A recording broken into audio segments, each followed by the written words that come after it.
Hello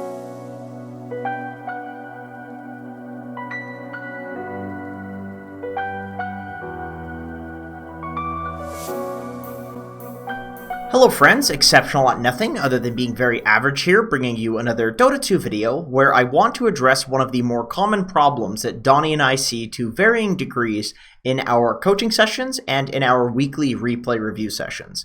And that problem is blaming your teammates for losses. First and foremost, I want to address the most common immediate criticism that most people make when presented with the argument that you should never blame your teammates in Dota 2. The prototypical line of response is usually along the lines of, "But Jenkins, look at this game. My carry was absolutely terrible. How could I have possibly won this?" The reason I make this argument is not because it's never actually their fault. It is their fault. Your teammates are idiots. I can completely confirm that. It's just because it doesn't matter.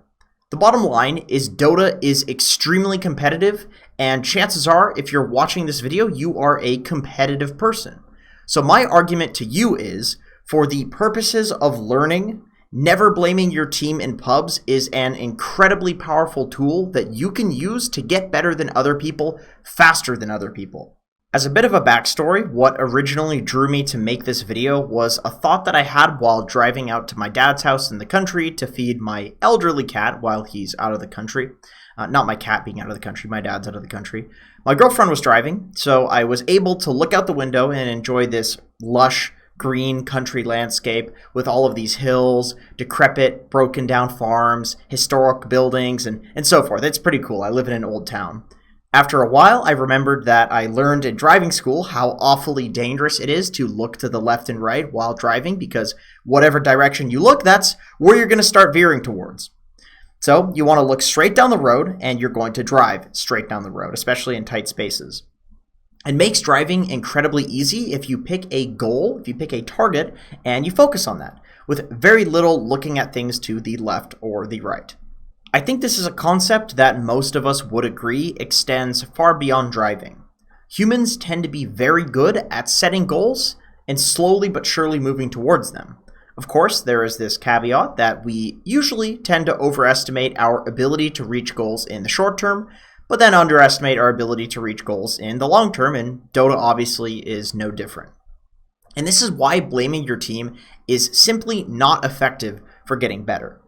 Blaming your team is looking out to the left or to the right out of your car windows while you're driving. Sure, you'll see things, and yes, those things are indeed there, and yes, they're probably very interesting and very beautiful, but they're not important for your goal. Your goal is to get from point A to point B, quickly and probably more importantly, safely. But Dota is competitive, so this analogy is incomplete.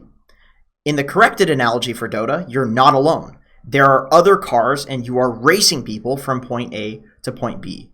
Every little time you stray to the left or to the right because you looked out the windows, you might get passed, you might spin out, if the weather's bad, you might crash.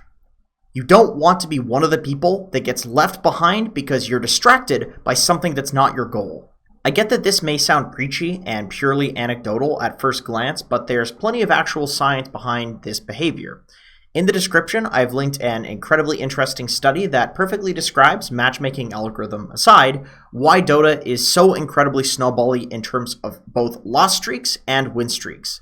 The reason I link this is because I think blaming your teammates is arguably the most toxic thing that you can do that will lead you in the direction to snowball negatively and prevent you from snowballing in the positive direction.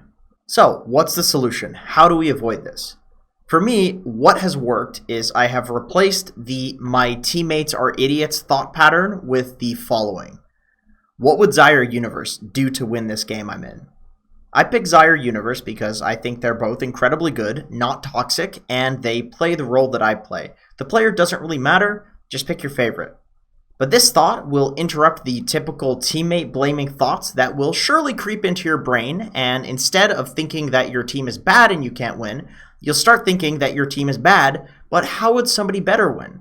You'll turn a negative thought into a positive, something that's productive, and then eventually it will just be positive. In other words, those games that would otherwise be worthless for learning will prove to be extremely valuable, giving you a massive competitive edge when it comes to learning the game. Anyway, that's it for this video. Thank you so much for watching, and I hope to see you in another video.